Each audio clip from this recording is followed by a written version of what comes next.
stuffed pork tenderloin. Welcome to V's Cooking with Love channel. We are taking a nice piece of meat today and going to a next level with it and making a stuffing that has a special ingredient that my mom always used. So let's cook. Wonderful ingredients again.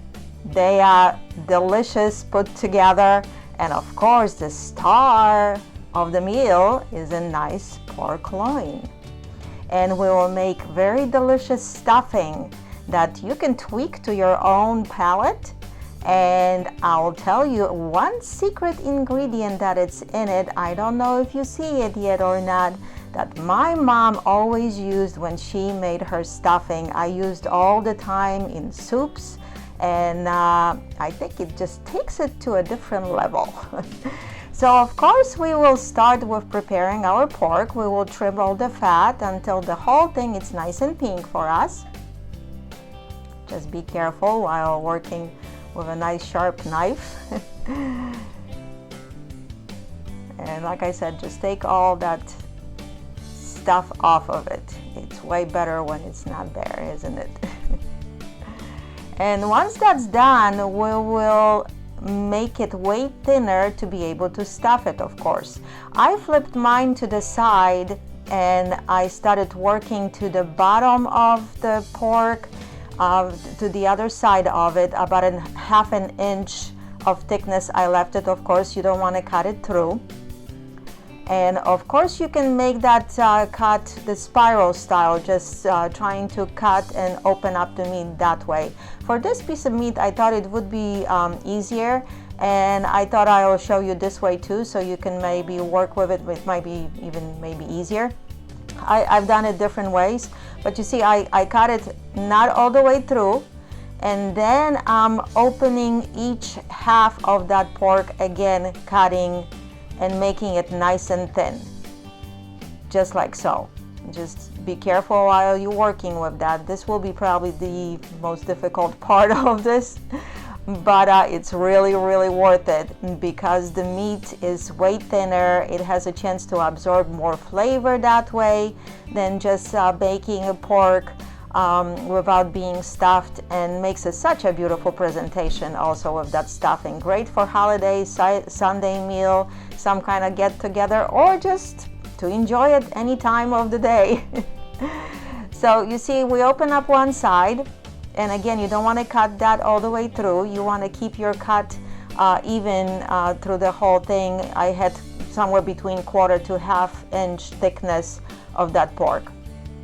And if it's a little bit uneven, that's fine too, because when we are done cutting that pork to be open, nice rectangle chunk here, we will also tenderize it, and it will even it out a little bit more. So just be patient here with me. We'll finish cutting that meat, and it comes out to be a nice elongated now.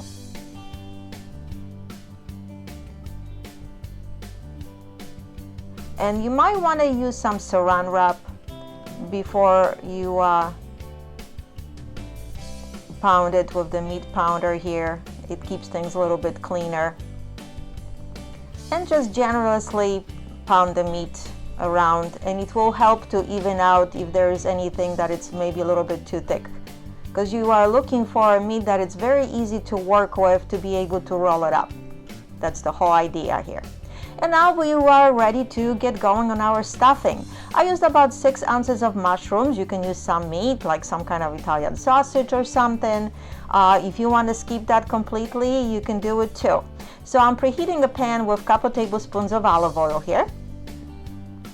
And when the oil is heated up, I used only about a quarter of an onion that was diced.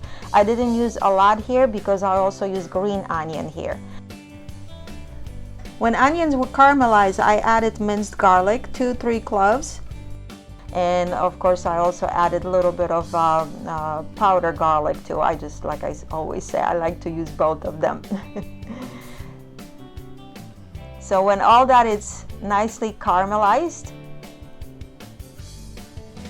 just like so. You're just looking for that extra flavor from that onion, and like I said, I didn't use a lot because I used some scallions later too. We are adding here our mushrooms, and we just want to saute them a little bit too for a few minutes, and they'll cook very fast because they are diced, and they'll even shrink, so they'll be easier to work with for the stuffing too. So they don't have to be perfectly chopped, but you just want to chop them up a little bit and let them cook for a few minutes and stir occasionally. The smell is pretty good. In the meantime, we'll add some spices for the inside of the pork. Some pepper, salt, paprika, and garlic powder. And if you want to get more creative, you can add different ones as well, or just use salt and pepper, and believe me, it will be good too. I kind of like to have a lot of paprika here and pork, can you tell? Yeah, so it looks nice and ready here. And like I said, I use additional green onion. I use a couple of them here, and some Italian parsley that it's all diced up, chopped up. And that will be going in our stuffing as well. So we have about 1.5 cups or 2 cups of breadcrumbs. I use the panko breadcrumbs here, or you can even make your own. It's better that way too. And we are adding mushrooms, but you want to have them cooled off a little bit before you add the rest of the ingredients for the stuffing. We will be using 1 egg that you want to beaten a little bit, because I'm adding a couple things here.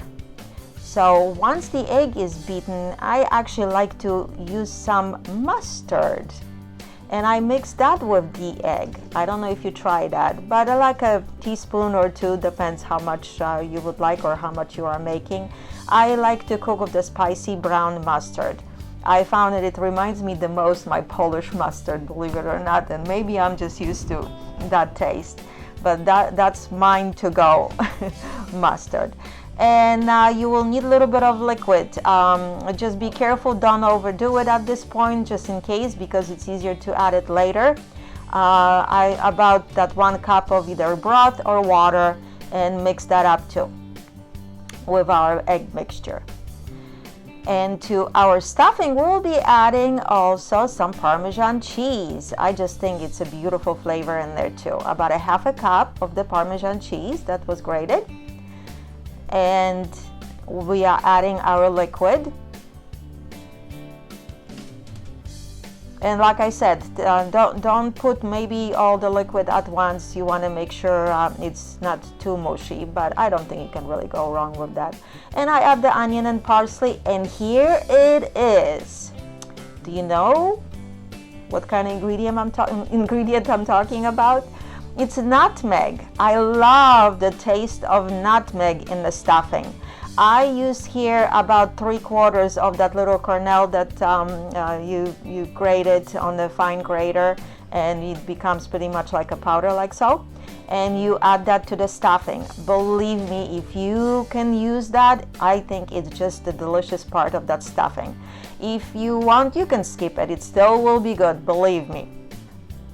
And we'll mix our ingredients just so they are just like a one big lump. You just want to make sure that you have enough moisture for everything to get combined, and just mix it all together. Between all that scallion and onion and mushroom, there's so much flavor in there. You can fry it just like that and eat it. How about it? A whole new recipe. So once it's all mixed up and combined, we'll spread that on our pork. And you want to work this from the shorter ends. You don't want to go all the way with the stuffing. Maybe leave like 1 inch or 2. But the longer ends, you want to cover that with the stuffing thoroughly. So just keep that in mind, because when we're going to be rolling up, that's how you want to have this pork covered with the stuffing. So just spread it out as even as you can, and like I said, work it to the edges of the long edges, but keep the shorter edges clean, just like that.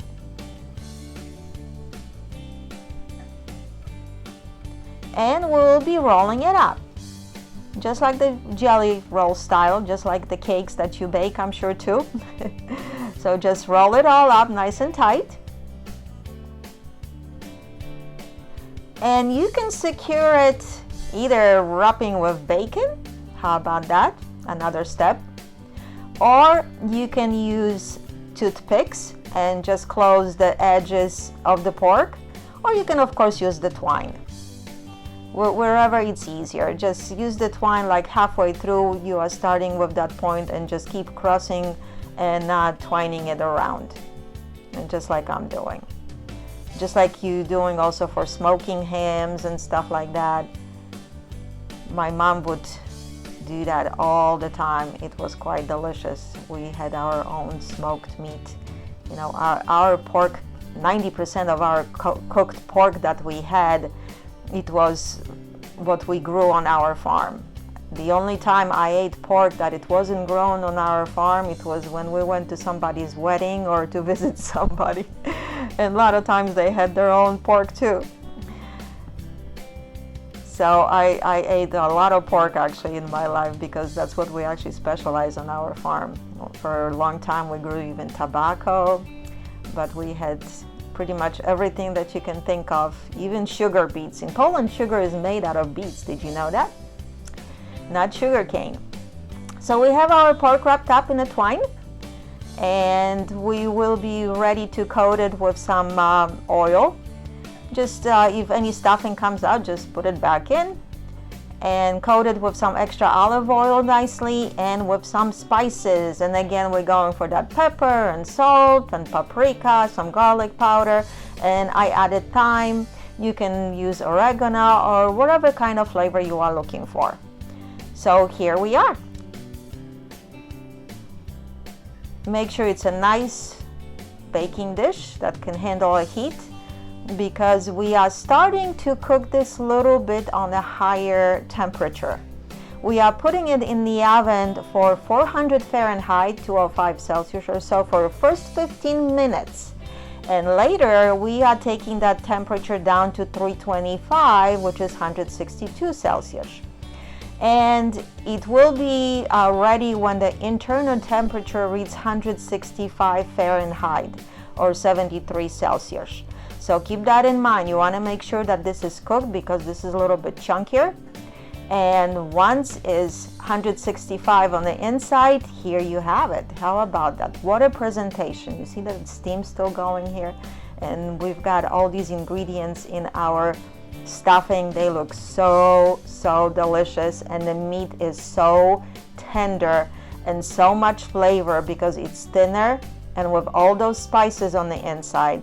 And that nutmeg in the stuffing, I hope you try it if you don't make your stuffing with nutmeg.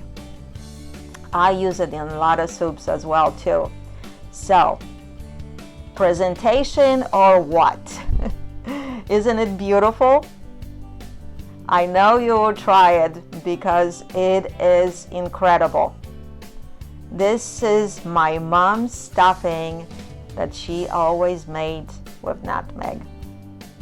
So again, thank you for watching. We'll see you next time.